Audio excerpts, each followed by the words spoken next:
Hello dear student, welcome to online classes in HDS भी। आज मैं आप लोगों को क्लास 3 का साइंस पढ़ाऊंगी, जिसमें से आप लोगों के चैप्टर का नाम है पक्षी प्रकृति का सौंदर्य। लेसन 5 है और लेसन 5 का नाम है पक्षी प्रकृति का सौंदर्य, birds the beauty of nature. जैसा कि मैंने आप लोगों को पिछले वीडियो में बताया था पक्षियों के बारे में कि पक्षियों को क्या कहा गया है। पक्षियों को वातावरण का सौंदर्य कहा गया है। ठीक है, क्या कहा गया है? वातावरण का सौंदर्य कहा गया है, या वातावरण की शोभा बढ़ाती हैं पक्षियां। तो आज हम लोग पढ़ेंगे पक्षियों के चोंचों के बारे में। ठीक है, जो पक्षियों के चोंच होती हैं वह कई प्रकार की होती हैं। ठीक है, कई प्रकार के होते हैं। तो आज मैं आप लोगों को पक्षियों के चोंचों के बारे में बताऊंगी। जैसे कि भोजन के आधार पर, ठीक है, भोजन के आधार पर पक्षियों के विभिन्न चोंचें पाई जाती हैं। पहला हमारा है बहुदेशीय चोंच। ठीक है, क्या है? बहुदेशीय चोंच है। अनेक कार्य करने वाले इस प्रकार का चोंच, बहुदेशीय चोंच अनेक प्रकार के कार्य करने वाले इस प्रकार के चोंच सदृढ़ तिकोनी, ठीक है, तिकोनी होते हैं, मजबूत होते हैं और नुकीली होती हैं। ठीक है, अनेक कार्य करने वाले, ठीक है, क्या है? अनेक कार्य करने वाले इस प्रकार के चोंच कैसे होते हैं? मजबूत होते हैं, तिकोनी होते हैं, नुकीली होती हैं और काटने वाले कोरों वाली होती हैं। जैसे जो कौवे का चोंच होता है, ठीक है, जो जैसे कि बहुदेशीय चोंच में किसका चोंच आ गया? कौवे का चोंच आ गया। ठीक है, किसका चोंच आ गया? कौवे का चोंच आ गया।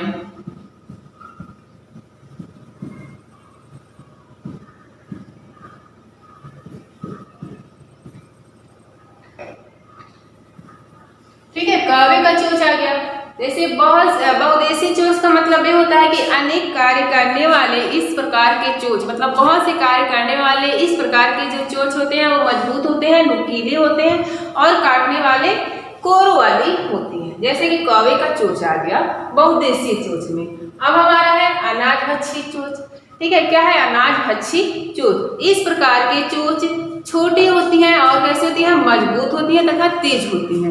ठीक है, इस प्रकार की जो चोंच हैं वह कैसे होती है? छोटी होती हैं, तेज होती हैं और कैसे होती है? मजबूत होती हैं।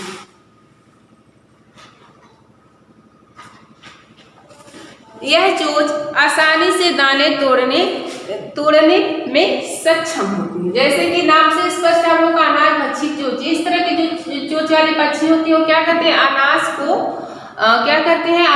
को तोड़ने में सक्षम होते हैं। ठीक है, अनाज को तोड़ने में क्या होते हैं या बीनने में क्या होते हैं? सक्षम होते हैं। तो इस प्रकार की जो चोंच होती हैं वह कैसी होती हैं? छोटी होती हैं, लेकिन क्या होती हैं? मजबूत होती हैं। ठीक है, इस तरह से क्या करते हैं? अनाज को तोड़ने में सक्षम होते हैं। ठीक है, जैसे कि हमारा किसका चोंच आ गया? गौरैया, कबूतर तथा मोर का चोंच आ गया। जैसे कि जो गौरैया है,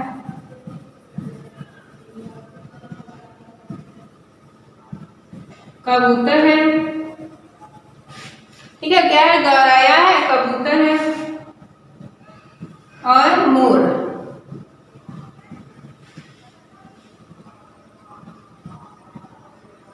ठीक है, इस प्रकार के जो चोंच है वह कैसे, इन पक्षियों के जो चोंच होती हैं वह अनाजभक्षी चोंच होते हैं। अक्सर हम देखते हैं इस तरह के जो पक्षियां होती हैं वह क्या करती हैं? दाने लेती हैं।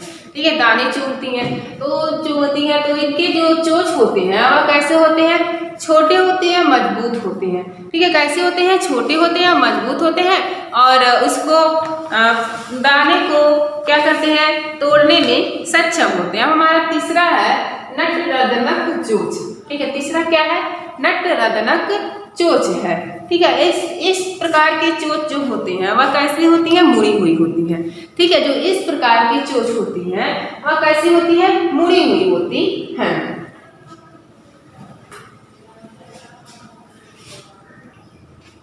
ठीक है, जो इस प्रकार के चोंच होते हैं वह कैसे होते हैं? अंकुशी या मुड़े हुए होते हैं और कैसे होते हैं? तेज होती हैं। ठीक है, ये क्या कहते हैं? नट्स तथा कठोर फलों को, ठीक है, जैसे नट्स मीन्स क्या होता है? नारियल होता है। तो ये क्या करते हैं? एक जैसे जो कठोर फल होते हैं उन जैसे बादाम, अखरोट, कच्चा आम, अमरूद आदि को क्या करते हैं? आसानी से तोड़ सकते हैं। इस वाले जो नट रत्नक चोंच होते हैं, उनकी चोंच कैसी होती है, मुड़ी हुई होती है और ये क्या करते हैं, कठोर फलों को आसानी से तोड़ लेते हैं, चाहे वो नट्स हो, बादाम हो या अखरोट हो, ठीक है, या कच्चा आम या अमरूद हो, ये क्या करते हैं, उसको आसानी से तोड़ सकते हैं। जैसे कि इस वाले चोंच के अंदर आते हैं कौन से, तोते की चोंच, ठीक है, तोते की चोंच आते हैं, आप लोग तोते की चोंच देखे होंगे, ठीक है। तोते की जो चोंच होती है वह कैसी होती है, मुड़ी हुई होती है और क्या करती है ये क्या जो इसका चोंच होता है वह मतलब जो कठोर फल होते हैं उनको क्या करती है, वह तोड़ने में सहायता करती है। अब हमारा नेक्स्ट है रुखानी आकार चोंच, ठीक है। रुखानी आकार चोंच जो है, इस प्रकार की चोंच कैसी होती है, लंबी होती है तथा अत्यंत तेज होती है, ठीक है। जैसे कि इनकी जो चोंच होती है वो बहुत लंबी होती है, मतलब लंबी होती है और कैसी होती है, बहुत तेज होती है। यह वृक्षों को कठोर से कठोर छाल को भी सरलता से काट सकता है। जो इस तरह के रुखानी आकार की चोंच होते हैं वह बहुत लंबे और मजबूत होते हैं और ये कितने भी कठोर वृक्ष के छाल क्यों न हो, उन्हें वो क्या करती है, आसानी से काट सकती है, ठीक है, उसे आसानी से वह काट सकती है। इस प्रकार की चोंच किसकी होती है, कठफोड़वा की होती है, किसकी होती है, कठफोड़वा की होती है। जैसे कि नाम से यह स्पष्ट है, ये क्या करता है, कांटों को तोड़ता है, फोड़ता है, ठीक है। इसकी जो चोंच होती है वह कैसी होती है, बहुत लंबी होती है और मजबूत होती है। यह क्या करती है, कितना भी मजबूत वृक्ष की छाल क्यों न हो उसको ये क्या करती है, आसानी से फोड़ देती है, तोड़ देती है, ठीक है। अब हमारा नेक्स्ट चोंच है मांसाहारी चोंच, ठीक है। क्या है, मांसाहारी चोंच। जैसा कि नाम से स्पष्ट है, ऐसे पक्षी जो क्या खाते हो, मांस खाते हो, उनके कैसे चोंच होते हैं। इस प्रकार की चोंच जो है कहते सिरों पे अंकुशी, मजबूती तथा तेज होते हैं। अंकुशी का मतलब होता है क्या, मुड़ी हुई, ठीक है। तो जो इस प्रकार के पक्षी होते हैं जो उनके चोंच होते हैं, वह जो सिर होते हैं उनके, वह क्या होते हैं, थोड़े से हल्के से मुड़े होते हैं, मजबूत होते हैं तथा तेज होते हैं, ठीक है। यह चोंच मांस को चीरने फाड़ने में क्या करती है, काम आती है, सहायता करती है। जो इस प्रकार के चोंच होते हैं वह क्या करती है, मांस को चीरने और फाड़ने में सहायता करती है। जैसे कि गिद्ध है, चील है, जैसे कि कौन सा पक्षी है, गिद्ध, गिद्ध है, ये सब क्या खाते हैं, मांस खाते हैं। चील है, ठीक है, गिद्ध है, चील है, बाज है, उल्लू है, ठीक है। इस प्रकार के जो पक्षियों के चोंच होते हैं वह कैसे होते हैं, सिरों पे मुड़े होते हैं और कैसे होते हैं, मजबूत तथा तेज होते हैं। और ये जो पक्षी होते हैं वो क्या खाते हैं, मांस खाते हैं, ठीक है। तो जो इनके चोंच होते हैं मांसों को चीरने और फाड़ने में क्या करते हैं, सहायता करते हैं। अब हमारा नेक्स्ट है, ठीक है, नेक्स्ट हमारा क्या है,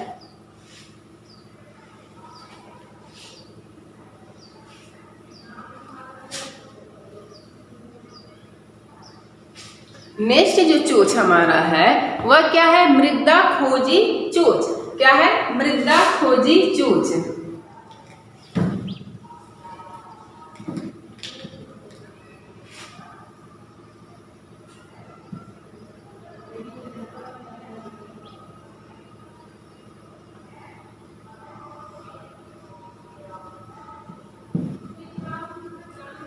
मृदा खोजी चोंच,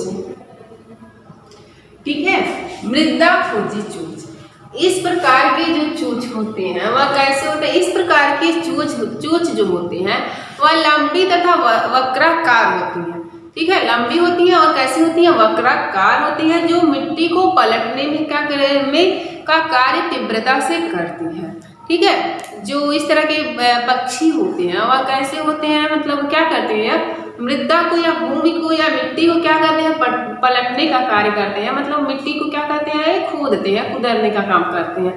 जो इस प्रकार के पक्षी के चोंच कैसे होते हैं, लंबे तथा वक्राकार होते हैं, ठीक है। इस तरह के पक्षी में आता है हुक पक्षी। कौन सा आता है, हुक पक्षी आता है। जो हुक पक्षी होते हैं उनके ये क्या करते हैं, उनके चोंच जो होते हैं वह कैसे होते हैं? लंबी तथा वक्राकार होती है और ये क्या करते हैं? भूमि को पलटने का कार्य तेजी से करते हैं। अब हमारा नेक्स्ट है मछली पकड़ने वाले चोंच। कौन से? मछली पकड़ने वाले चोंच।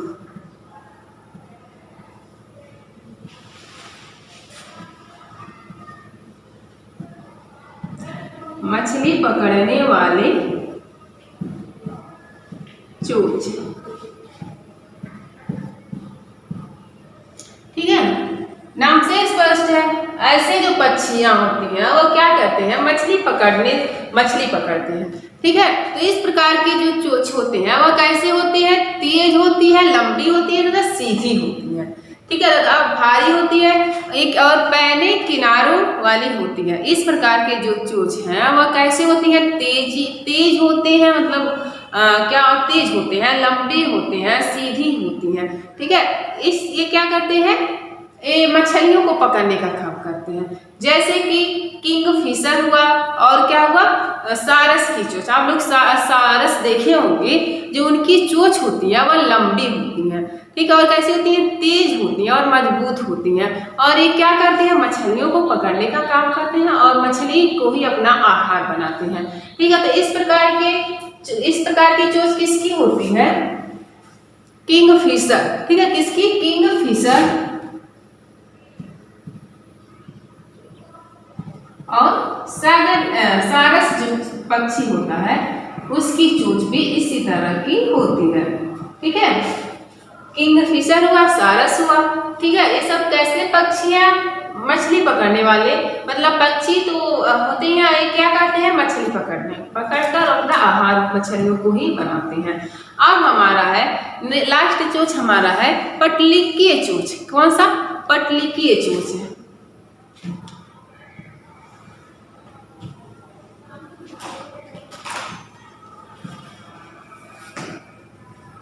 पटलिकीय चोंच,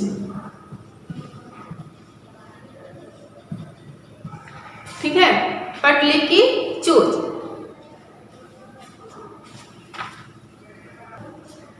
ठीक है। अब हमारा नेक्स्ट क्या है? पटलिकीय चोंच, ठीक है। पटलिकीय चोंच जो इस प्रकार की चोंच होती है वह कैसे होती है? चौड़ी, चपटी और तेज कोर वाली होती है, ठीक है। चौड़ी भी होती है, चपटी भी होती है, छिद्रित भी होती है और तेज कोर वाली भी होती हैं। और कैसे होती है? ये भीतर की ओर या अंदर की ओर पटलिकीय होती हैं, ठीक है। जो पटलिकाओं का कार्य होता है वह जल तथा कीचड़ को छानना होता है, ठीक है। तो आप लोगों को पटलिकीय चोंच आया समझ में? कि इस तरह का चोंच जो होता है, जैसे आप लोग बत्तख देखे होंगे, जो उनके चोंच होते हैं वह कैसे होती है? चौड़ी होती है, ठीक है। आप लोग देखे होंगे बत्तख का चोंच कैसा होता है? चौड़ा होता है, छिद्रित होता है, तेज आकार वाला होता है, तेज कोर वाला होता है, ठीक है। तो इस जो पटलिकाओं के जो उनके चोंच होते हैं वो क्या करते हैं? जल तथा कीचड़ को छानने का काम करते हैं। क्यों? क्योंकि हम देखते हैं बत्तख जो है वो जल में क्या करते हैं? तैरते हैं, ठीक है। जो बत्तख होते हैं वो क्या करते हैं? जल में तैरते हैं। तो वो क्या करते हैं? जो उनके पटलिकाएं होती हैं वो क्या करते हैं? जल तथा कीचड़ को छानने का काम करते हैं। इसमें का इसका पक्ष आ गया बत्तख। जो बत्तख होता है उसके चोंच जो है इस टाइप के होते हैं।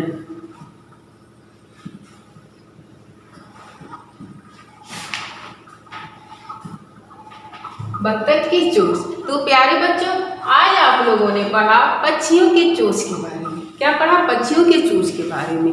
अब मैं आप लोगों को नेक्स्ट वीडियो में बताऊंगी पक्षियों के पंजों के बारे में, ठीक है। क्या बताऊंगी? पक्षियों के पंजे किस टाइप के होते हैं, किस आकार के होते हैं, हम लोग नेक्स्ट वीडियो में पढ़ेंगे। तब तक आप लोग इस वीडियो को ध्यान से देखिए और पक्षियों के चोंच को जानिए। धन्यवाद।